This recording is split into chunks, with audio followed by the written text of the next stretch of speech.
فدعا ربه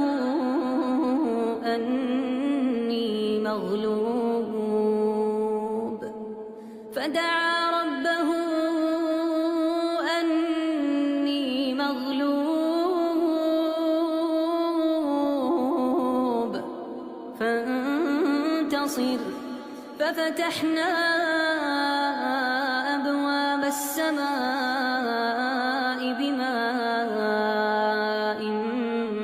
منهمر وفجرنا الأرض عيونا فالتقى الماء على أمر قد قدر وحملناه على ذات ألواح ودسر تجري بأعيننا جزاء